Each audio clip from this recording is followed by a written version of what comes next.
دین کی جو بڑی بڑی اور اہم باتیں ہیں 5 شعبوں میں ان کو تقسیم کیا گیا ہے۔ مثلا اعتقادات، نمبر 2 عبادات، نمبر 3 معاملات، نمبر 4 اخلاقیات، نمبر 5 معاشرات۔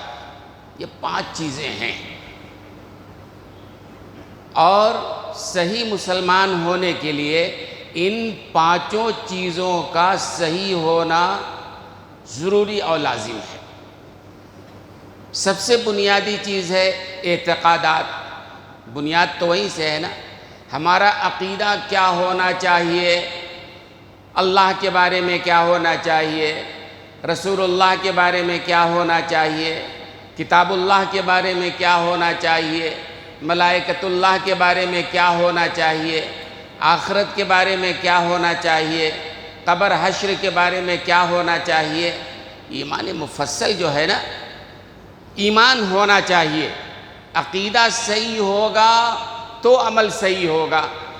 ایک آدمی کا عقیدہ درست نہیں ہے، آ کر نماز پڑھتا ہے، یہ کافر ہے، نماز پڑھنے لگے کچھ حاصل ہے؟ عقیدہ ہی درست نہیں ہے۔ پہلے عقیدہ درست کرو، اللہ کے بارے میں تمہارا کیا عقیدہ ہے، رسول اللہ کے بارے میں کیا عقیدہ ہے۔ تو بنیادی چیز اعتقادات، ہمارے عقائد کیسے ہونے چاہیے۔ اس کے بعد نمبر 2 آتا ہے عبادات، ہماری عبادتیں کیسی ہونی چاہیے، نماز ہم کس طرح پڑھیں، روزہ کے بارے میں کیا کس طرح رکھیں، حج ہے، زکوٰۃ ہے۔ یہ جو عبادات ہیں بنیادی موٹی موٹی چیزیں عبادات۔ نماز آدمی پڑھتا ہے لیکن اس طریقے پہ سے نہ پڑھتا ہو جیسا کہ شریعت نے بتایا ہے، آپ بھی کہیں گے غلط ہے۔ آدمی روزہ رکھتا ہو اس طریقے سے نہ رکھتا ہو جیسا شریعت نے بتلایا ہے، لا حاصل ہے۔ آدمی زکوٰۃ دیتا ہو لیکن شریعت نے جو طریقہ بتایا اس سے ہٹ کے منمانے طور پر دیتا ہے، آپ بھی کہیں گے ظاہر سی بات ہے مکمل زکوٰۃ نہیں ہے۔ ایک آدمی حج کرتا ہے لیکن شریعت نے جو طریقہ بتلایا ہے ان طریقوں سے ہٹ کے اگر کوئی آدمی حج کرتا ہے، عمرہ کرتا ہے، ہر آدمی کہے گا غلط ہے نا۔ تو ہمارے اعتقادات وہ ہونا چاہیے جو شریعت نے بتایا، ہماری عبادتیں ویسی ہونی چاہیے جیسی شریعت نے بتایا۔ نمبر 3 پہ معاملات ہے، ہمارے معاملات کیسے ہوں، کس طرح لین دین ہو، کس طرح خرید و فروخت ہو۔ شریعت نے اس کے بارے میں بھی بتایا ہے، آزاد نہیں چھوڑا ہے کہ جس طرح چاہیں ہم بیوپار کریں، جس طرح چاہیں ہم تجارت کریں، یہ صحیح نہیں ہے۔ شریعت نے طریقہ بتلایا ہے کہ ہمارا معاملہ کس طرح ہونا چاہیے۔ مشترکہ تجارت تو خود شریعت کی تعلیم ہے، خود حضور اکرم صلی اللہ علیہ وسلم نے اس کی تعلیم دی ہے۔ مشہور واقعہ ہے، حضرت خدیجہ الکبریٰ رضی اللہ تعالی عنہا کا مال ہوتا تھا، حضور اکرم صلی اللہ علیہ وسلم کی محنت ہوتی تھی اور بصرہ کے بازار میں جا کے آپ فروخت کیا کرتے تھے۔ مشترکہ تجارت ہے، ایک آدمی کا مال لگا ہوا ہے، ایک آدمی کی محنت لگ رہی ہے، شریعت نے طے کیا ہے بھئی آپس میں طے کر لو، نفع ہے اس میں بھی شریک ہے، نقصان ہے اس میں بھی شریک ہے۔ شریعت نے تعلیم دی مشترکہ تجارت کی۔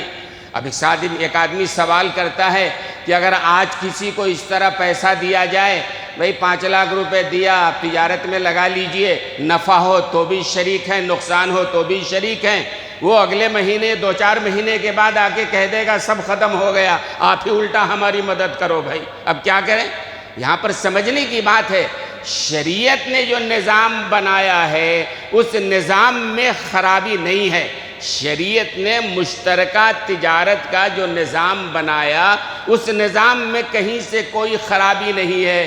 خرابی لوگوں کی بددیانتی کی وجہ سے ہو گئی ہے، افراد وہ بددیانت ہو گئے ہیں، امانت داری ختم ہو گئی ہے، حرام خوری، لوٹ مار یہ مزاج بن گیا ہے۔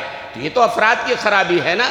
شریعت کا نظام آج بھی ہے، کوئی آدمی مشترکہ تجارت اگر کر رہا ہے، حضور اکرم صلی اللہ علیہ وسلم نے کیا ہے اور یہ جو کہا جاتا ہے کہ نہیں دونوں کا خون پسینہ لگنا چاہیے، نہ ایسی بات نہیں ہے۔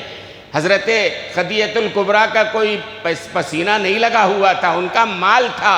حضور اکرم صلی اللہ علیہ وسلم نے محنت کی، بصرہ کے بازار میں لے گئے۔ مثال ہے بہرحال، ایک آدمی کے پاس پیسہ ہے، تجارت نہیں کر سکتا ہے، ایک آدمی کے پاس ہنر ہے، پیسہ نہیں ہے، شریعت نے کہا مشترکہ تجارت کرو، نفع و نقصان میں شامل ہو جاؤ۔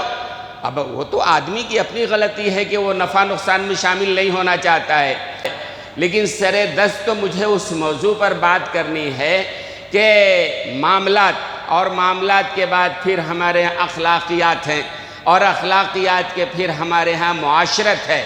اعتقادات، عبادات تو کسی درجے میں غنیمت ہیں، لیکن معاملات، اخلاقیات، معاشرت ہماری تباہ ہو چکی ہے۔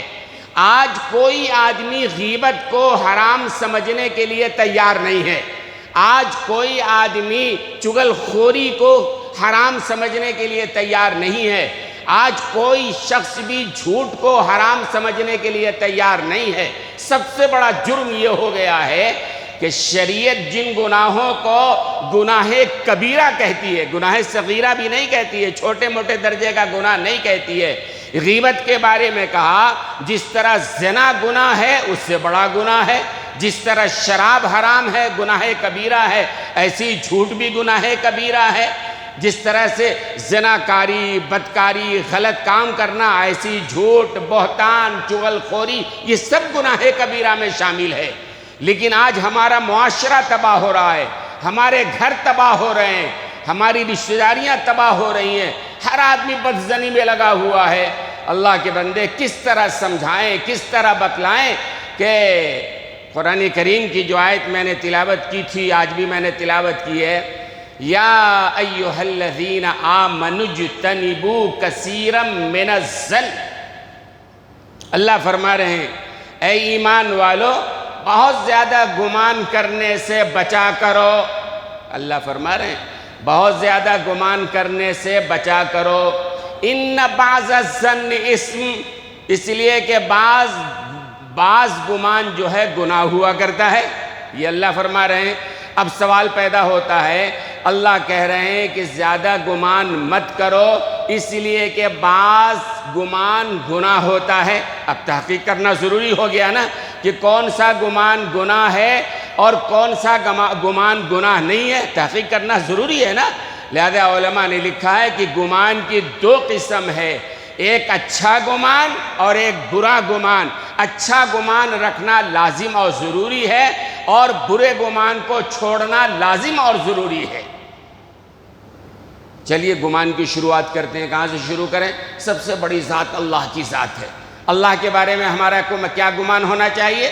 اللہ کے بارے میں بھی اچھا گمان ہونا چاہیے، ہے نا؟ اللہ کے بارے میں اچھا گمان۔ حضور اکرم صلی اللہ علیہ وسلم نے فرمایا انا عند ظن عبدی بی، میرا بندہ میرے بارے میں جو گمان رکھتا ہے ہم اس کے ساتھ ویسا ہی معاملہ کرتے ہیں۔ لہذا علماء نے لکھا کہ اللہ تعالیٰ کے ساتھ اچھا گمان رکھو۔ اللہ ظالم نہیں ہے، اللہ غفور الرحیم ہے نا؟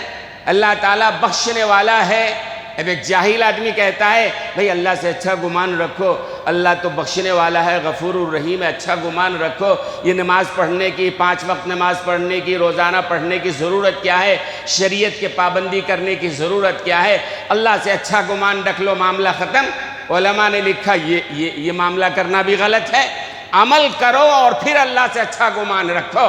ایک صاحب سے ہماری بہت دنوں تک بحث چلتی رہی، وہ کہتے تھے نماز پڑھنے سے کچھ نہیں ہونے والا ہے، روزہ رکھنے سے کچھ نہیں ہونے والا ہے، اللہ چاہیں گے تو بخشش ہوگی، اللہ کا فضل ہوگا تو بخشش ہوگی، اللہ نہیں چاہیں گے تو چاہے جتنا نماز پڑھ لو کچھ بھی نہیں ہونے والا ہے۔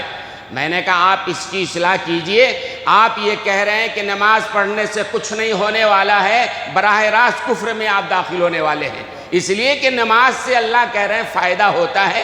حضرت جنید بغدادی کہتے ہیں ٹھیک ہے بھائی، اللہ کے فضل سے ہی مغفرت ہونی ہے، لیکن اللہ کا فضل کس پہ ہوگا؟ فرمایا جو عمل میں لگا ہے سمجھو اللہ کا فضل اس پر ہونے والا ہے۔ ایک آدمی نماز پڑھ رہا ہے، شریعت پر عمل کر رہا ہے، ہم کہیں گے اللہ کا کرم ہے، لہذا اللہ نے فضل کیا ہے، شریعت کی طرف متوجہ کیا ہے، اللہ کا اس پر بخشش کا اور اللہ تعالیٰ کا کرم فضل ہونے والا ہے۔ ایک آدمی عمل ہی نہیں کر رہا ہے اور امید کر رہا ہے کہ اللہ بخش دیں گے، یہ گمان رکھنا اللہ سے غلط ہے۔ یہ صحیح گمان ہے، عمل کرو، شریعت پر عمل کرو، نماز روزہ حج زکوٰۃ ہر کام کرو، اور پھر اللہ سے اچھا گمان رکھو کہ ہم سے کوتاہی کمی، جیسے نماز پڑھنی چاہیے ہم نہیں پڑھے، جس طرح روزہ رکھنا چاہیے نہیں رکھے، جس طرح زکوٰۃ دینا چاہیے نہیں دیے، کمی بیشی اللہ معاف کرنے والا ہے، یہ گمان رکھنا ٹھیک ہے۔ سرے سے آپ عمل ہی نہ کرو اور کہو کہ بہرحال، تو علماء نے کہا یہ صحیح نہیں ہے، تو اللہ تعالیٰ سے اچھا گمان رکھو، عمل کرو۔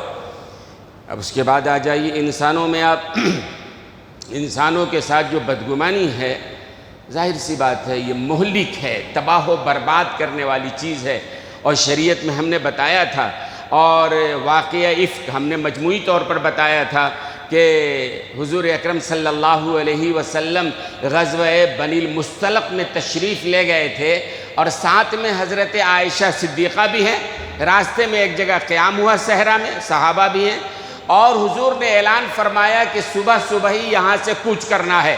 عرب کے صحرا میں کیا ہے، ریت گرم ہو جاتا ہے نا، تو صبح ہی 4 بجے صبح ہی سفر شروع کرتے تھے، اور جب دھوپ گرم ہوتا پھر کہیں رک جاتے، پھر شام کو قیام کرتے، پھر صبح ہی نکلتے۔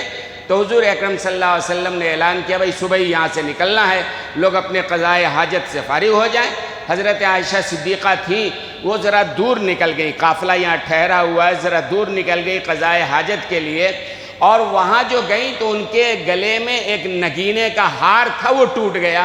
اب اندھیرے میں اس کو ڈھونڈنے میں ان کو دیر ہو گئی، لوٹ کے آئی قافلے کی جگہ پہ، دیکھا قافلہ روانہ ہو چکا ہے، اور جس ہودج میں حضرت عائشہ صدیقہ ہوتی تھیں اس ہودج کو صحابہ نے اٹھایا، اونٹ پہ ڈال دیا، پتہ ہی نہیں چلا۔ حضرت عائشہ صدیقہ ہلکی پھلکی تھی، صحابہ کو پتہ نہیں چلا کہ اس میں حضرت عائشہ ہیں کہ نہیں ہیں۔ قافلہ روانہ ہو گیا، قافلہ آگے بڑھ گیا، حضرت عائشہ پیچھے رہ گئی۔ اب حضرت عائشہ جب موتیوں کا ہار تلاش کر کے اس جگہ پہ آئیں تو دیکھا کہ اللہ اکبر، قافلہ روانہ ہو گیا ہے، کیا کریں آپ؟ ظاہر سی بات ہے ان کو راستے کا پتہ نہیں ہے، قافلہ کدھر گیا، کیا ہوا، کہاں جائیں؟ تو حضرت عائشہ صدیقہ وہیں لیٹ گئیں، چادر ڈال لیا کہ اللہ کے رسول کو جب علم ہوگا ہودج میں آئیں گے، دیکھیں گے ہم نہیں ہیں تو پھر لوگوں کو یہیں بھیجیں گے، وہیں لیٹ گئی وہ۔ اور حضور اکرم صلی اللہ علیہ وسلم کا معمول یہ تھا کہ ایک صحابی کو ہمیشہ متعین کرتے کہ قافلہ جب روانہ ہو جائے تو قافلہ روانہ ہونے کے بعد ذرا روشنی جب نکل جائے پیچھے سے تم آؤ، تاکہ کسی کا کوئی سامان اگر چھوٹا ہوا ہو تو وہ تم لے کے آ جاؤ۔ حضرت صفوان ابن معطل کو حضور اکرم صلی اللہ علیہ وسلم نے مقرر فرمایا تھا، قافلہ روانہ ہو گیا، حضرت صفوان قافلے کے بعد میں جب نکلنے کے لیے آئے، اس مقام پہ آئے تو دیکھا کہ حضرت عائشہ لیٹی ہوئی ہیں، اور حضرت عائشہ صدیقہ کو پردہ کے نزول سے پہلے دیکھا ہوا تھا، جب پردہ فرض نہیں ہوا تھا، پہچانتے تھے، زبان مبارک سے نکلا حضرت صفوان ابن معطل کے انا للہ و انا الیہ راجعون، زور سے، یہ کیا ہو گیا؟ حضرت عائشہ چھوٹ گئی۔ اب جب زور کی آواز تھی، حضرت عائشہ صدیقہ کی آنکھ کھلی، دیکھا کہ واقعی یہ صفوان ابن معطل کھڑے ہیں، آگے کوئی بات نہیں، کوئی کلام نہیں، کچھ نہیں۔ حضرت صفوان ابن معطل نے اپنے اونٹ کو بٹھا دیا، حضرت عائشہ صدیقہ اس پہ سوار ہو گئی، حضرت صفوان ابن معطل نے نکیل پکڑا اور آگے جا کر قافلے میں جا کے ملا دیا۔ اب جب قافلے میں پہنچے پیچھے تو عبداللہ ابن ابی جو منافق رئیس المنافقین تھا، موجود تھا۔ وہ موقع، ایسے منافقین کو میں کہتا ہوں 2 طرح کے لوگ ہوتے ہیں اور 2 طرح کی مکھیاں ہوتی ہیں، ایک گندگی کی مکھیاں ہوتی ہیں، ایک شہد کی مکھیاں، جانتے ہیں نا؟ شہد کی مکھی جب کبھی بیٹھے گی، پھلوں پہ بیٹھے گی، پھولوں پہ بیٹھے گی، پاک و صاف جگہ بیٹھے گی، وہاں سے رس چوس کر وہ شہد بنا کر لوگوں کو فائدہ پہنچاتی ہے۔ ایک گندگی کی مکھی ہوتی ہے، وہ جب بیٹھے گی گندگی پر بیٹھے گی، نجاست پہ بیٹھے گی، پورا جسم صاف ہے نہیں بیٹھے گی، جہاں زخم ہے وہیں بیٹھے گی۔ تو گندی مکھی کی طرح ہمارے معاشرے میں بھی کچھ لوگ ہیں، ان کا مزاج بن جاتا ہے لوگوں کے اندر کریدنا، کھودنا، ان کے تجسس میں لگنا، ان کے عیب کو ڈھونڈنا، ان کو بدنام کرنا، ایسے ہمارے معاشرے میں بھی ہے۔ اس زمانے میں عبداللہ ابن ابی رئیس المنافقین، دل میں اس کی آگ پڑا ہوا تھا مسلمانوں کے خلاف اور حضور اکرم صلی اللہ علیہ وسلم کے خلاف، لیکن بول نہیں سکتا تھا وہ۔ اب دیکھا کہ یہ صفوان ابن معطل کے ساتھ حضرت عائشہ آئی ہیں، اس نے شروع کر دیا، اچھا ان دونوں کا غلط تعلق تھا اس لیے وہ پیچھے رہ گئیں، اور اس طرح لے کے انا للہ و انا الیہ راجعون۔ اور ان منافقین کے یہ برائی بدگمانی پھیلانے کی وجہ سے 3 مخلص مسلمان بھی ہاں میں ہاں ملانے والے بن گئے۔ حضرت حسان ابن ثابت تھے، حضرت مصطح ابن اساسہ تھے، حضرت حمنہ بنت جہش تھی، یہ 3 مخلص مسلمان بھی، ہاں بھئی کوئی تو بات تھی، یقیناً کچھ ہوا ہوگا، جبھی تو پیچھے رہ گئیں، چھوٹ گئیں وہ کوئی نہیں کہہ رہا ہے، پیچھے رہ گئیں۔ صفوان ابن معطل تھے، لے کے آئے، کافی وقفہ تھا، کافی وقت تھا، بہرحال غلط تعلقات۔ حضور اکرم صلی اللہ علیہ وسلم تک یہ بات پہنچی، آپ صلی اللہ علیہ وسلم بڑے کرب میں ہیں، بڑے درد میں ہیں۔ ظاہر ہے کسی کے گھر والے کے لیے اس طرح کا الزام لگایا جائے تو کتنی تکلیف ہوگی۔ حضور اکرم صلی اللہ علیہ وسلم پریشان، واقعہ بڑا لمبا ہے، صحابہ سے بھی حضور نے مشورہ کیا، حضرت عمر سے مشورہ کیا، حضرت ابوبکر تو ان کی صاحبزادی ہی تھی، حضرت عمر فاروق سے مشورہ کیا، حضرت علی سے مشورہ کیا، اور صحابہ سے مشورہ کیا۔ صحابہ کی رائے یہی تھی، یا رسول اللہ ایک بار آپ کے پاؤں میں، آپ کے جوتے میں کوئی گندگی لگی تھی، جبریل نے آپ کو خبر کیا کہ آپ کے جوتے میں گندگی لگی ہے، صاف کر لیں۔ تو ظاہر ہے جو اللہ یہ نہیں پسند کرتا کہ آپ کے جوتے میں گندگی لگے، آپ کے بستر پر ایسی گندی عورت آ ہی نہیں سکتی ہے۔ اور صحابہ کہنے لگے یا رسول اللہ ایسا نہیں ہو سکتا ہے، اللہ نے خود انتخاب کیا ہے، اللہ کی طرف سے یہ رشتہ ہوا ہے، حضرت عائشہ ایسی ہو ہی نہیں سکتی، آپ کے جسم پر کوئی گندی مکھی نہیں بیٹھ سکتی ہے، تو آپ کے بستر پر کوئی ناپاک عورت بھی نہیں آ سکتی ہے، یہ منافقین ہیں جو غلط بات کہہ رہے ہیں۔ اور میں نے کہا تھا نا کہ یہ بات مدینے میں پھیلی تھی، تو حضرت ابو ایوب انصاری، بات یاد رکھیے بڑے پتے کی ہے، حضرت ابو ایوب انصاری رضی اللہ تعالی عنہ کی اہلیہ نے کہا ان سے، جی سن رہے ہو مدینے میں حضرت عائشہ کے بارے میں کیا بات چل رہی ہے، لوگ کیا بول رہے ہیں؟ تو حضرت ابو ایوب انصاری نے پوچھا تمہارا کیا خیال ہے، ایسا ہو سکتا ہے کیا؟ لوگ بول رہے ہیں ہو سکتا ہے، ہمارے ہمیں اسے بولتے ہیں، لوگ بول رہے ہیں، یہ طریقہ ہو گیا ہے لوگوں کے بدگمانی کا، دوسروں کو ذلیل کرنے کا، ہو سکتا ہے۔ تو حضرت ابو ایوب انصاری رضی اللہ تعالی عنہ نے اپنی بیوی سے پوچھا اچھا پہلے یہ بتاؤ تم یہ کام کر سکتی ہو؟ حضرت عائشہ کے بارے میں جو بات لوگ کہہ رہے ہیں اور تم سنا رہی ہو، یہ بتاؤ تم یہ کام کر سکتی ہو؟ کہ لا حول ولا قوت، میں نہیں کر سکتی۔ اچھا تم نہیں کر سکتی ہو؟ ابوبکر صدیق کی بیٹی صدیقہ نے، رسول اللہ کی زوجہ محترمہ نے، جو تم سے 1000 درجہ پاک و صاف طیب طاہر ہیں، وہ یہ کام کر سکتی ہیں اور تم نہیں کر سکتی ہو؟ بات سمجھ میں آ گئی؟ اپنے اوپر ڈال کے دیکھو نا، کسی کا معاملہ آئے تو کیوں بدگمانی کر رہے ہو؟ ڈانٹا حضرت ابو ایوب انصاری نے کہ یقیناً حضرت عائشہ نے یہ کام نہیں کیا ہے، منافقین نے یہ بات کہی ہے اور تم ان کی باتوں میں آ گئی ہو، اپنے بارے میں کہہ رہی ہو کہ میں یہ کام نہیں کر سکتی تو دوسرے کر سکتے ہیں کیا؟ تو دوستو اور بزرگوں بڑا طویل واقعہ ہے، اور پھر حضور اکرم صلی اللہ علیہ وسلم سے اجازت لے کر حضرت عائشہ اپنے گھر چلی گئیں، اور پھر اس کے بعد بڑے کرب کا یہ زمانہ گزرا ہے۔ اخیر میں سورہ نور میں اللہ تعالیٰ نے آیتیں اتاری حضرت عائشہ کے بارے میں۔ یہ منافقین جھوٹے ہیں، جو لوگ الزام لگا رہے ہیں، بدگمانی کر رہے ہیں، یہ جھوٹے کذاب ہیں۔ اللہ نے وہاں باضابطہ ہدایت دی، ان آیتوں کو آج بھی پڑھیے، آج کے معاشرے میں زیادہ ضروری ہے۔ آج جس کے بارے میں منہ میں آتا ہے ہم بدگمانی کے الفاظ استعمال کرتے ہیں، ہم چغل خوری کے الفاظ، ہم تہمت اور بہتان کے الزام لگایا کرتے ہیں، جبکہ یہ سب کے سب حرام ہیں۔ تو اس لیے دوستو اور بزرگوں، بدگمانی سے اگر بچیں گے تو کیا ہوگا؟ اللہ انعام دیں گے، میں کتنی بار کہہ چکا ہوں۔ اور بدگمانی سے بچنا کیا ہے؟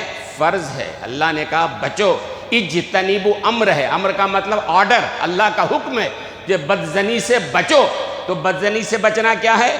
فرض ہے، لازم ہے، ضروری ہے۔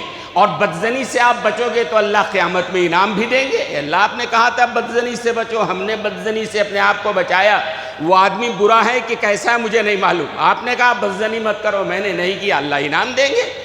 اور ہم نے کسی برے کے بارے میں بدزنی اگر کیا، ہاں ایک بات ہے، علل اعلان کوئی بندہ خود اپنی برائی کا اعلان کرے، اب اس سے بدظنی رکھنا درست ہے۔ ایک آدمی کہتا ہے میں شراب پیتا ہوں، ایک آدمی کہتا ہے میں زناکاری کرتا ہوں، ایک آدمی کہتا ہے میں حرام خوری کرتا ہوں، خود اپنے منہ سے اعلان کر رہا ہے۔ اب علماء نے کہا ٹھیک ہے، یہ جب خود کہہ رہا ہے اب اس کے بارے میں بولنا صحیح ہے، یعنی اس کے بارے میں گمان رکھنا کہ یہ آدمی غلط ہے، شرابی ہے، خود چونکہ اس نے اعلان کر دیا ہے۔ لیکن جب تک کوئی اعلان اپنی طرف سے نہیں کر رہا ہے، اگر ہم بدگمانی کریں گے تو ہمارے لیے جرم ہے اور اللہ کی عدالت میں ہم کو کھڑے ہو کے جواب دینا ہے۔ تو بدگمانی کریں گے نا؟ ہرگز نہیں۔ بدگمانی سے ہم بچیں گے، 1000 بار بچیں گے، اپنے آپ کو بچائیں گے، اپنے زبان کو بچائیں گے، اپنے دل و دماغ کو بچائیں گے، اپنے دامن کو بچائیں گے انشاءاللہ۔ اگلی بات اسی آیت میں 3 باتیں ہیں، میں ختم کر لیتا ہوں، اس کے بعد انشاءاللہ دوسری بات اسی آیت میں ہے وَلَا تَجَسَّسُوا۔ پہلی بات اللہ نے کہا بدگمانی مت کرو، دوسری بات اللہ نے کہا وَلَا تَجَسَّسُوا، کسی کے ٹوہ میں مت لگو، کسی کے عیب جوئی میں مت لگو، کسی کے خلاف کھود کرید میں مت لگو۔ یہ کہاں جا رہا ہے، یہ کس سے مل رہا ہے، یہ کہاں سے کما رہا ہے، یہ کیا کھا رہا ہے، یہ کسی کے بارے میں کیا بول رہا ہے، ٹوہ میں لگنا، اسی کو تجسس کہتے ہیں نا، کسی کی برائیوں کو ڈھونڈنا۔ اللہ کہہ رہے ہیں وَلَا تَجَسَّسُوا، کسی کی عیب جوئی مت کرو، کسی کے عیب کو تلاش مت کرو۔ میں نہیں کہہ رہا ہوں، میں اگر کہتا تو 1000 بار میری باتوں کو آپ مت مانیے، لیکن اللہ کہیں گے تو ماننا پڑے گا نا۔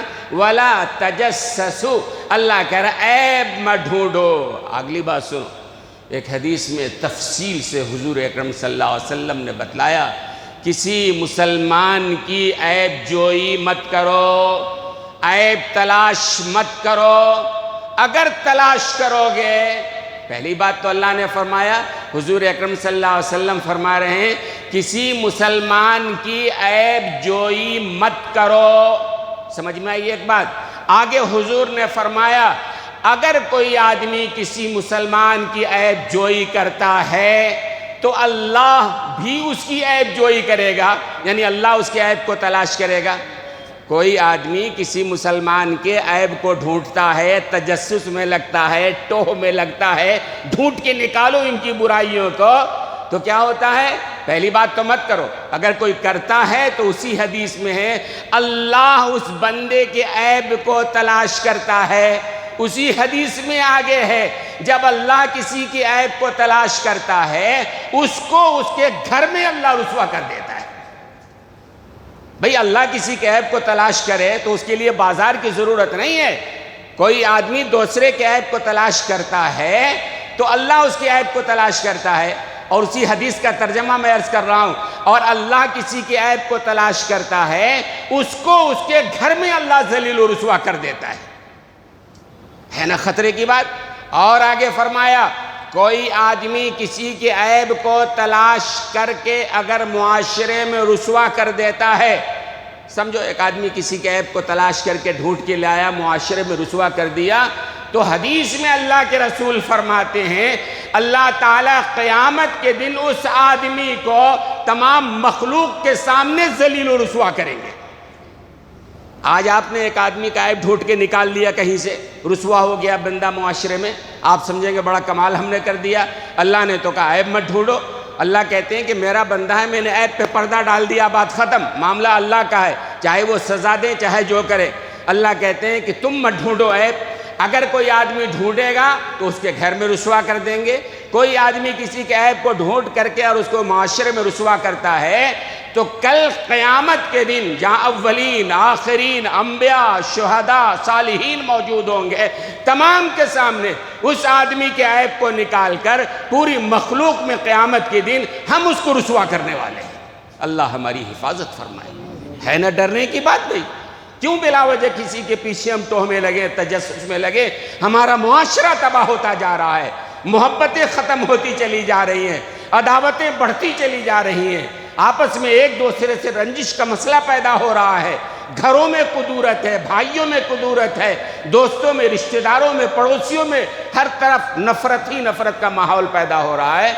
تو جہاں بدگمانی ہوگی وہاں محبت نہیں، جہاں تجسس عیب شمار کرنے کا مسئلہ ہوگا وہاں کوئی محبت نہیں۔ آگے اللہ نے ایک اور بات فرمایا، پہلی بات تو بدگمانی سے بچو، جو آدمی بدگمانی کرے گا وہ ٹوہ میں لگے گا۔ کسی سے بدگمانی آ جائے نا تو ٹوہ میں لگ جاتا ہے، عیب اس کا ڈھونڈنا شروع کرتا ہے، کہیں سے کچھ ملے، ارے اپنا دامن دیکھ بھائی، اپنے آپ کو ٹھیک کر لے بھائی، اللہ کے پاس تم کو تمہارے بارے میں، قبر میں تم کو تمہارے بارے میں جواب دینا ہے، دوسرے کے بارے میں جواب نہیں دینا نا، اپنے آپ کو ٹھیک کر لینا بھائی، دوسرا اگر برا ہے اللہ دیکھ لیں گے، کافی ہے اس کے لیے۔ تو فرمائے کہ تجسسوا۔ تیسری بات اللہ نے فرمایا وَلَا يَغْتَبْ بَعْضُكُمْ بَعْضًا، تم میں سے کوئی کسی کی غیبت نہ کرے، غیبت نہ کرے، غیبت حرام ہے، ایک تو بدزنی ہے، ایک جو ہے تجسس ہے، عیب جوئی ہے، ایک غیبت کرنا ہے، غیبت یہ حرام ہے، جس طرح زنا سے بھی بدتر ہے۔ علماء نے لکھا کیوں غیبت حرام ہے اور اتنا کہ زنا سے بھی گناہ ہے، زیادہ بڑا گناہ ہے؟ وجہ علماء نے یہ لکھی ہے کہ خدا نہ خواستہ کوئی بندہ اگر زنا کاری میں مبتلا ہے، اس کو وہ برائی سمجھتا ہے، دل میں ہے میں زنا کاری کر رہا ہوں، یہ حرام ہے، گناہ ہے، اور جب گناہ دل میں خیال ہے تو آج نہیں تو کل توبہ ضرور کرے گا، ہے نا بھائی؟ لیکن غیبت کو کوئی گناہ سمجھ ہی نہیں رہا ہے، بدزنی کو، تہمت کو، الزام کو، عیب جوئی کو کوئی گناہ سمجھ ہی نہیں رہا ہے۔ جب گناہ نہیں سمجھ رہا ہے تو توبہ بھی نہیں کرے گا، تو زنا سے بڑا گناہ ہوا کہ نہیں ہوا؟ کہ آدمی زنا کرتا ہے، برا سمجھتا ہے، توبہ کرتا ہے، معاف کرنا اللہ کا کام ہے۔ غیبت کو کوئی برا سمجھتا ہی نہیں، وہ تو حلوہ ہے نا، کھاتے رہو بڑا اچھا لگتا ہے، دو چار آدمی بیٹھے تھے غیبت شروع کر دو، بدزنی کی بات کرو، اس طرح چغل خوری کی بات کرو۔ کچھ لوگوں کو فطرت ایسی ہوتی، بد فطرت لوگ ہوتے ہیں بہرحال، جن کا کام ہی یہ ہوتا ہے۔ تو جو آدمی یہ گناہ کا کام کرتا ہے وہ گناہ نہیں سمجھتا ہے۔ ایک بات اور خطرے کی ہے، کوئی آدمی فرض کرو شراب پیتا ہے، معاملہ اللہ کا اور اس کا ہے نا، اللہ کا اور بندے کا معاملہ ہے، شراب پینے والے کا معاملہ ہے، اللہ کے سامنے توبہ کرے، اللہ معاف کرنے والے ہیں، ہے نا۔ لیکن یہ غیبت، یہ بدزنی، یہ چغل خوری بندے سے متعلق ہو جاتا ہے، یہ حقوق العباد سے متعلق ہو جاتا ہے۔ ایک آدمی کسی کی غیبت کر کے شب قدر میں اللہ سے معافی مانگتا ہے، اللہ معاف کر دیجئے، اللہ بولیں گے نہیں میرا معاملہ نہیں ہے، تم نے جس بندے کو ذلیل کیا ہے غیبت کر کے، جا کے اس سے پہلے معافی مانگو۔ تو غیبت کی معافی کب ملے گی؟ جس کی غیبت کیا اس سے معافی مانگنے پر توبہ اگر وہ معاف کر دے تو اللہ معاف کریں گے۔ اگر کسی کی آپ نے توہ کیا ہے، عیب جوئی کیا ہے، بدزنی کیا ہے، معاشرے میں اس کے بارے میں غلط بیان کیا ہے، رسوا کیا ہے، تو جب تک وہ بندہ نہ معاف کر دے اللہ بھی معاف کرنے والے نہیں ہیں۔ جس کو ہم سمجھ رہے ہیں حلوہ ہے، جس کو ہم سمجھ رہے ہیں گناہ ہی نہیں ہے، وہ تو گناہوں سے بڑا گناہ ہے نا بھائی، گناہ کبیرہ بڑا گناہ ہے۔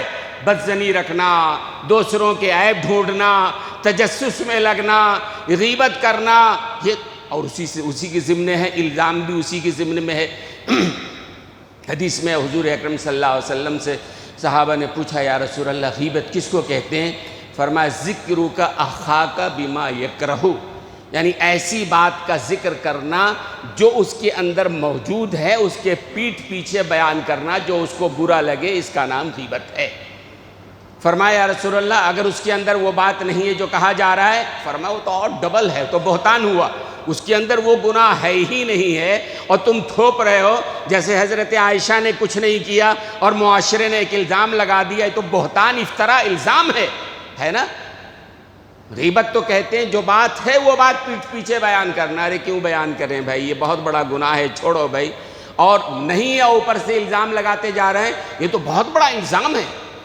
اس لیے اپنے آپ کو آدمی کو ان چیزوں سے، افطرا سے، چغل خوری سے، یہ چغل خوری اسی کے ضمن میں آتا ہے۔ یہ چغل خور جو ہوتا ہے نا، ایک کی بات دوسرے کے سامنے نقل کرتا ہے، برائی ایک ہے، اس کی بات اس کے سامنے، اس کی بات اس کے سامنے۔ میں ایک واقعہ سنا کے بعد میں ختم کروں گا، اپنی بات سمجھ میں آئی، چغل خوری کتنا بڑا گناہ ہے۔ امام غزالی رحمۃ اللہ علیہ نے احیاء العلوم میں، احیاء العلوم ان کی مشہور کتاب ہے، اس میں لکھا ہے، حماد ابن سلمہ راوی ہیں، کہتے ہیں کہ ایک شخص نے غلام کو، جس زمانے میں غلام کی خرید و فروخت کا کام ہوتا تھا، بازار میں اپنے غلام کو فروخت کرنے کے لیے لے گیا، اور جو آدمی خرید رہا تھا، ایمانداری کا تقاضا ہے کہ مال کے تمام عیوب کو اس کو بتا دے۔ آج تو کمال کیا ہے، عیب کو چھپاؤ، اچھائی کو بتاؤ، ہے نا بھائی، اس کی برائیوں کو نہ بتاؤ۔ اچھا تاجر وہ ہے جو بہرحال برائیوں کو چھپا لے، تو صحیح طریقہ یہ ہے کہ برائی بتاؤ۔ تو حماد ابن سلمہ راوی کہتے ہیں کہ جن کو اپنا غلام بیچنا تھا، بازار میں گئے اور خریدار ملا تو خریدار کو بتایا کہ میرے غلام میں سب اچھی عادتیں ہیں، ایک عادت ہے چغل خور ہے، یہ ادھر کی بات ادھر، ادھر کی بات ادھر کرتا ہے۔ خریدار نے کہا ٹھیک ہے، ہم اس کی اصلاح کر لیں گے۔ بے ہو گیا، خرید لیا، اور اس چغل خور غلام کو گھر لے آئے۔ گھر لے کے آنے کے بعد کچھ دنوں کے بعد، چغل خوری کی عادت تھی نا، تو اس چغل خور غلام نے اپنے آقا کی بیوی سے کہا، تم کو معلوم ہے تمہارا شوہر جو ہے تم سے کم محبت کرتا ہے، اسی لیے تم کو کم وقت دیتا ہے، عنقریب تم کو طلاق دینے والا ہے، دوسری شادی کرنے والا ہے۔ بیوی نے کہا اچھا، ہاں مجھے تجربہ ہے، میں دیکھتا ہوں اس کے رنگ ڈھنگ، اور رنگ ڈھنگ ایسا تھا، بیوی بھی محسوس کر رہی تھی۔ تو بیوی نے کہا اس کا کچھ علاج؟ کہا میرے پاس اس کا حل ہے، علاج ہے۔ کیا ہے علاج؟ کہا ایک کام کرو، جب تمہارا شوہر سوتا رہے تو اس کی گردن کے کچھ بال کاٹ لو، لا کے دو، میں عملیات کر کے ٹھیک کر دیتا ہوں، تمہارا شوہر تم سے پہلے کی طرح محبت کرنے لگے گا۔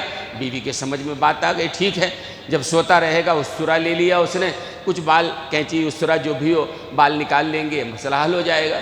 اس کے بعد اسی غلام نے شوہر سے جا کے کہا، آپ کو کچھ پتہ ہے آپ کی بیوی آپ سے محبت نہیں کرتی ہے اور آپ کے قتل کا منصوبہ بنا رہی ہے، وہ موقع ملے تو آپ کو قتل کر دے گی۔ اچھا، تو غلام نے کہا یقین نہ ہو تو ایک کام کیجیے، آپ سو کے دیکھیے، معلوم ہو جائے گا۔ اور وہ غلام نے ہمدردی کے طور پر کہا کہ آپ بناوٹی سوئیے گا، اگر بالکل سو گئے تو پھر تو آپ کی جان کو خیر نہیں ہے، بناوٹی ایسے جیسے آپ سو رہے ہیں لیکن جاگ رہے ہوں گے، پھر وہ عورت آئے گی آپ کو قتل کرنے، پتہ چل جائے گا۔ شوہر نے کہا چلو آزما کے دیکھ لیتے ہیں۔ بناوٹی نیند، سو کے دیکھا وہ۔ بیوی کو پہلے معلوم تھا یہ کام کرنا ہے، بیوی آئی استرا لے کے تاکہ وہ بال کچھ لے، مقصد تھا علاج ہو جائے۔ اب شوہر جو بناوٹی سو رہا تھا، اس نے دیکھا واقعی استرا لے کے آئی، بال پکڑا اس کو، اسی استروں سے اس نے بیوی کو ذبح کر دیا۔ اور جب بیوی کو ذبح کر دیا، بیوی کے گھر والے آئے، شوہر محترم کو ذبح کر دیا۔ ایک چغل خور کی وجہ سے پورا معاشرہ، دو گھرانے تباہ و برباد ہو گئے۔ یہ چغل خوری معمولی چیز نہیں ہے، یہ بدقیمت لوگ ہیں، بدترین لوگ ہیں ہمارے معاشرے کے، جن کا کام ہی یہ ہے، ادھر کی بات ادھر، ادھر کی بات ادھر۔ مقصد کیا ہوتا ہے؟ آپس میں لڑائی ہو، جھگڑا ہو، فساد ہو، کچھ نہ کچھ خلفشار ہو، کچھ نہ کچھ ان کی واہواہی ہو۔ ایسے لوگ بدترین لوگ ہوتے ہیں، ایسے لوگوں کے سامنے اٹھنا بیٹھنا بھی غلط ہے۔ جب تک آپ ان کے ساتھ رہیں گے وہ یہی کام کرنے والے ہیں۔ تو اللہ تعالی ہماری حفاظت فرمائے، ہم اپنے آپ کو بدگمانی سے بھی بچائیں، ہم اپنے آپ کو تجسس، دوسروں کی غیبت ڈھونڈنے سے بھی بچائیں، دوسروں کی غیبت کرنے سے ہم اپنے آپ کو بچائیں۔ اللہ کے بندے، اپنے عیوب کو ڈھونڈو نا، اپنے دامن و گریباں کو دیکھو نا، اپنی برائیوں کو دیکھو نا، اپنی کمی کوتاہی کو دیکھو نا، کمی کوتاہی اس کی اصلاح کی کوشش کرو، اللہ کے سامنے توبہ کرو، رو گڑ گڑاؤ۔ اور دوسروں کی دیکھتے رہو گی تو کیا ملے گا؟ سوائے گناہوں سے تمہارے دامن کے بھرنے کے اور کچھ نہیں ملنے والا ہے۔ اور اسی آیت کے اخیر میں اللہ نے کہا وَاتَّقُوا اللَّهَ إِنَّ اللَّهَ هُوَ التَّوَّابُ الرَّحِيمُ، اللہ کہتے ہیں اللہ سے ڈرو، امر ہے، اللہ کا حکم ہے، اور ڈر کے توبہ کرو گے۔ اگر اپنی زبان کو، ان تمام چیزوں کو چھوڑو گے تو اللہ تعالیٰ غفور الرحیم ہے، توبہ قبول کرنے والا ہے، معاف کرنے والا ہے۔ اللہ تعالیٰ ہم سب کو سمجھنے اور صحیح عمل کرنے کی توفیق عطا فرمائے۔